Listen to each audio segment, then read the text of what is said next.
Mr. President of the General Assembly, Your Excellencies, Heads of State and Government, Mr. Secretary General of the United Nations Organization, distinguished delegates, ladies and gentlemen. As I take the floor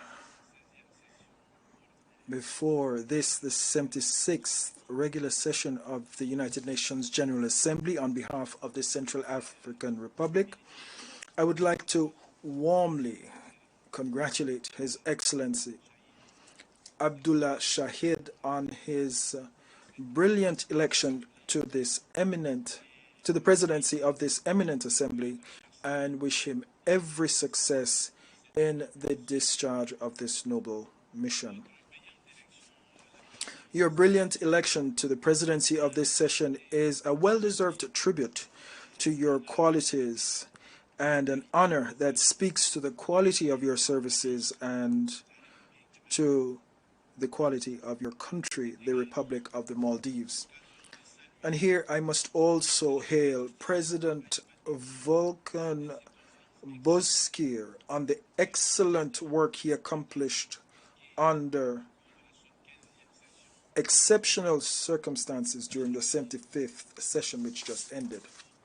Mr. President, our 76th session is being held around a theme of poignant topicality, which is, and I quote, building resilience through hope to recover from COVID-19, rebuild sustainability, respond to the needs of the planet, respect the rights of persons, and revitalize the United Nations. This crisis, which continues to pose a challenge to the community of nations, can only be overcome if we have a more tangible form of international solidarity. And here I must pay a heartfelt tribute to the memory of the direct and indirect victims of this pandemic. With determination, despite limited resources, the Central African Republic has set about containing the epidemic, the disastrous effects of which on all sectors of our national economy have jeopardized our growth predictions for 2020 and 2021, undermining our socio-economic gains under the National Plan for Recovery and Peace Building in Central Africa. Estimates show that if the crisis is brought to an end in the next 6 months, the national economy will have lost 5.8% of its projected GDP. However, if the crisis should extend beyond 6 months, this loss will be 8.9% of GDP. To limit the effects of the pandemic, my government is ensuring that we are safeguarding the capacities to finance our development. And here we are pressing ahead with our reform of our public finance management system, which has been if strictly implemented, the strict implementation of which enabled us to conclude a second program 2020 to 2022 with the IMF as part of its extended credit facility. Now, to tackle the shocks caused by COVID-19, we must strengthen our population's resilience and invest more in a health watch system and tirelessly pursue collective awareness raises. And further, we must do everything to achieve collective immunity while intensifying our search for preventive and curative medicines as well as effective medicines. Universal access to vaccines for the countries that are least developed must be an international security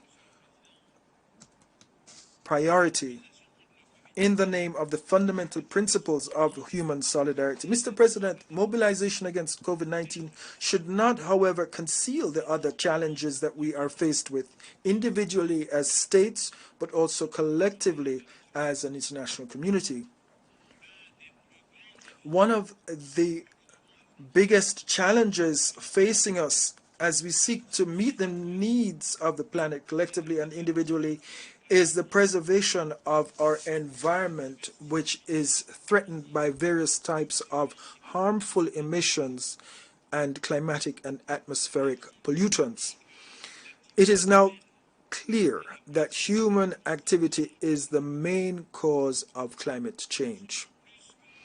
We consume more than what nature can offer us in the course of 1 year because of our increasingly divergent interests. Global warming, due to an excessive production of greenhouse gases, leading to climate changes which themselves cause floods during the rainy season as well as water shortages. The overexploitation of fish stocks, our forestry resources and agricultural resources are exacerbating the degradation of our ecosystems.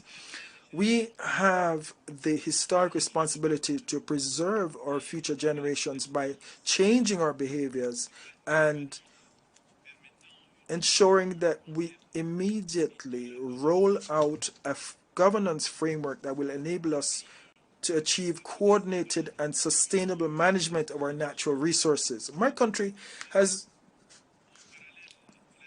contributed modestly by coming up with a national sustainable development strategy in parallel with its definition under the CAR Vision 2050, which is part and parcel of its environmental policy letter based on investment in education and in establishing equitable environmental justice. Mr. President,